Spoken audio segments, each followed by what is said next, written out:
Godspeed, Flash, wherever you are. And also, sorry I'm about to use your untimely demise for content, but I'm not sorry enough not to. Hey Lulu, what's the question of the day? What's your favorite Flash game? Also, don't forget to subscribe and hit the bell icon. Garrulous suffers so that you may smile. Hello everybody, I am Garrulous64, and welcome to 2021, the year of the Ox, and hopefully not continued suffering. Aside from the fact that our dear friend Adobe Flash is now deceased, I say pour one out for your homie.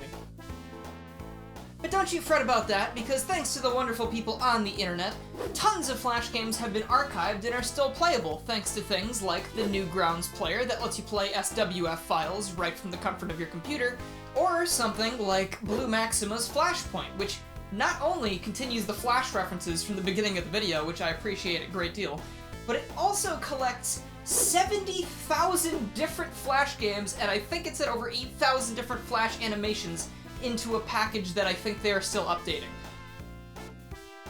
What else do you need? That's so much! Between those two things, to me it doesn't seem like Flash is dead, it looks like you just made it stronger.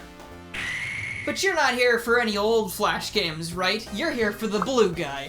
Well, let me tell you, today we're looking at a handful of rare, official Sonic Flash games that maybe you've never even seen before, and depending on if they were backed up properly or not, might not ever see again, but don't you worry about that, because there will always be footage of them, regardless of whether or not you can play them. And speaking of footage, today's video would not have been possible without the help of Sonic Station. Sonic Station not only provided me all of the footage you're going to be seeing in this video, but also information about all of these games as well. So thank you so much for that, and without any further delay, I'm gonna make a video! Yeah! Like with any franchise, it's expected that its Flash or fan games are meant to move away from the core genre every so often, like with these puzzle games, this Tetris ripoff, or perhaps even maybe this Breakout clone.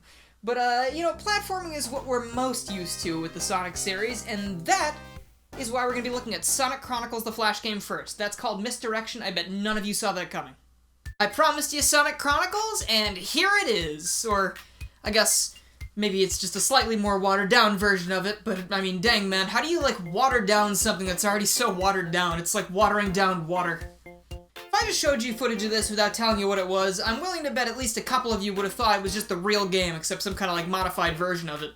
So at that point, I don't really know whether or not to praise the Flash game dev team, or to berate BioWare for the poor job they did making this game.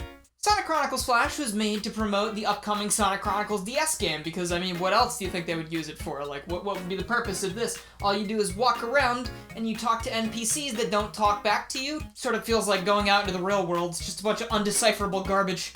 Because the game no longer works the way it was intended to, unfortunately we can't see what any of the NPCs would have had to say to us, probably nothing nice coming from that guy. So that basically means that there's not really anything to do in this aside from walk around and collect rings, and also notice how weird it looks to be playing a version of Sonic Chronicles that not only looks a lot nicer, but is also a lot smoother in frame rate to the DS version, but I mean, I guess that's what the Nintendo DS will do to you. Except, you know, there are a lot of DS games that have 3D models that look a lot nicer and perform a lot better. Okay, listen, I'm gonna save a lot of my shade, no pun intended, for the actual video about Sonic Chronicles, but, that game, pfft. Speaking of Nintendo DS games, though, do you remember a little game called, Sonic Rush Adventure?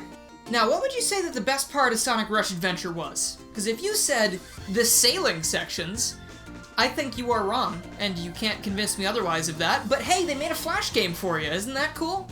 I mean, I wouldn't play these things again if you paid me. I mean, that's kind of what that video I made a while back was, technically, but, you know, that's not what I mean.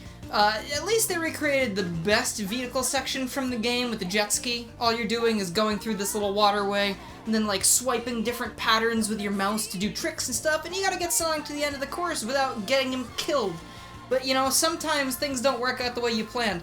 Like, somehow, you know, this little dog appeared in my arms, and, I mean, I'm not gonna question it. This is just how the world works, I guess. You know, maybe if these two Flash games had actually gone for the real core experience of both the games they were trying to sell, perhaps it would have helped drive sales up a little bit, or maybe, I mean, in Chronicles' case, maybe it would have gone down.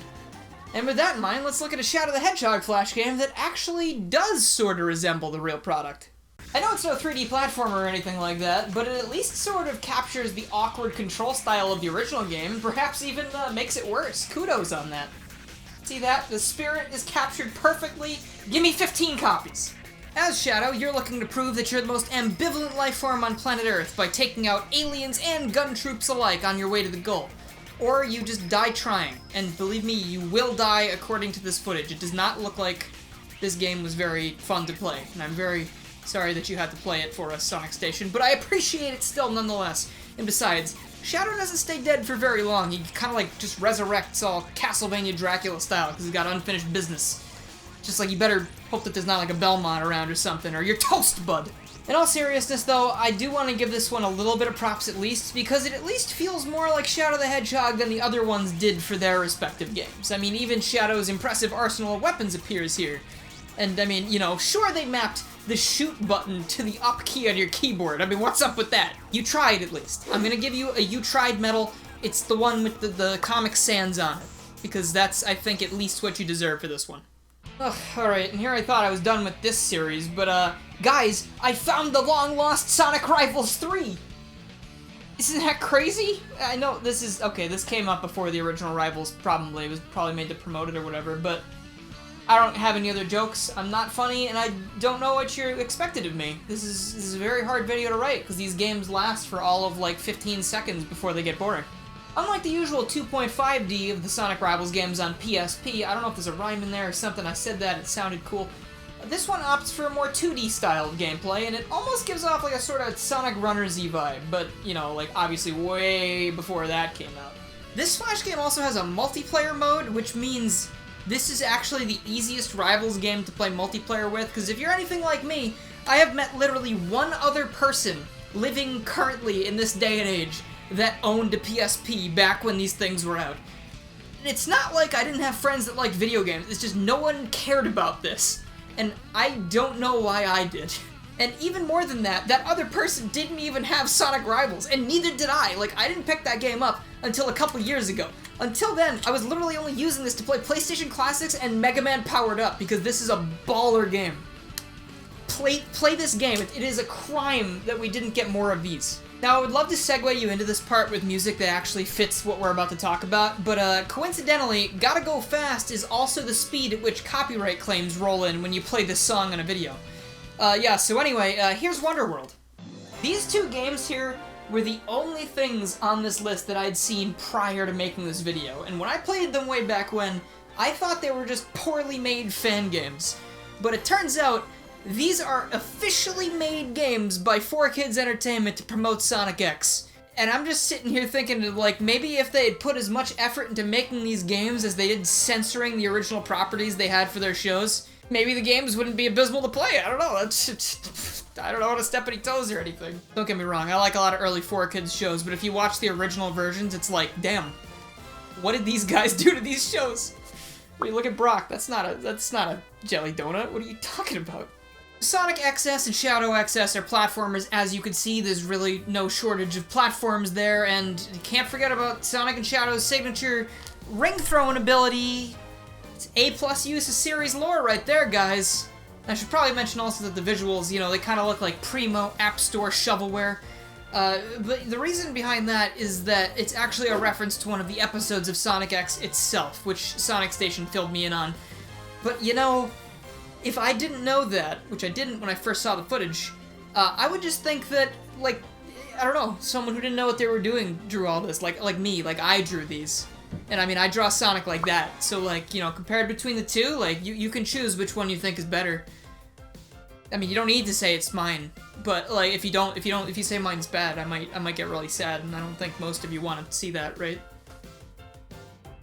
It's fine. Put it away. Just get it off the screen. It's fine. I'll be okay.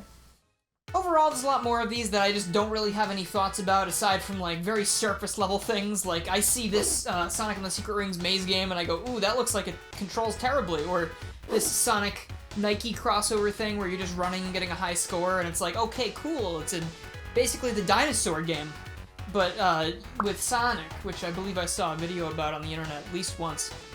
Or maybe the Sonic Mega Collection Flash game is more your style, and even without having actually played this one, The control scheme looks like a Flash game, and if you know what I mean when I say that, honestly, it probably is not very pleasant to try out for yourself, so let's just hope that one didn't get archived. Man, after seeing all these things, it just makes me want to go back and play Ultimate Flash Sonic again, as like a palate cleanser or something. Like, all of these things make Ultimate Flash Sonic look like a AAA release. But, you know, regardless of any of their quality, it's really interesting to look back and see this particular part of Sonic's history before Sonic fan games showed up and started becoming, like, the central part of the online Sonic fandom. So, I mean, at the end of the day, I guess you could say this was a pretty good flashback. There's nothing you could say to change my mind. That was a very good joke. Forget about it. We're about to have a classic ending sequence because I forgot to record this in live action, but anyway, the video's over. Thanks so much for watching this far, and if you liked it and you did get to this point, please let me know in the comments, and also, and since I can't do this outro without doing the entire thing, I'm gonna repeat myself and say, if you liked the video and you haven't already, please make sure you subscribe, click the bell, follow my Twitter, and join the Discord to keep up with more Sonic reviews and other things that aren't Sonic reviews, because I do a lot of things. Want to give another huge thank you to the Sonic Station for providing all this footage and telling me about these games. Again, this would literally not have been possible without him doing that, so thank you so much. You can find his link in the description. And without further ado, I am going to give a huge shout out to my supporters, who are VCL185, Akira the Silencer, Kaido the Samurai, Danny Lee Dauber, Mike TGC, Chaotic Mercenary, Leafstorm29, James the Demon YT, Crystal, Crazy Sean DX, PM13, Dylan Plays, Raiden Still Plays, Chaos, Ty Little Tech Guide, Zealous Indolent, Jeremy, Lucas the Tall Man, Mega Trafficone, and everyone else who's supporting me in the $1 tiers. Remember, even $1 helps. Thank you guys so much for supporting, it really means a lot, and if you have any interest in becoming a supporter yourself, you can go ahead and check out the join button beneath the video, or the Patreon link at the top of the video right there, and you get access to things such as special Discord roles, game nights in Discord, and also blooper episodes, which are usually in these videos. But anyway, thank you guys so much for watching, and I will see you guys again next time.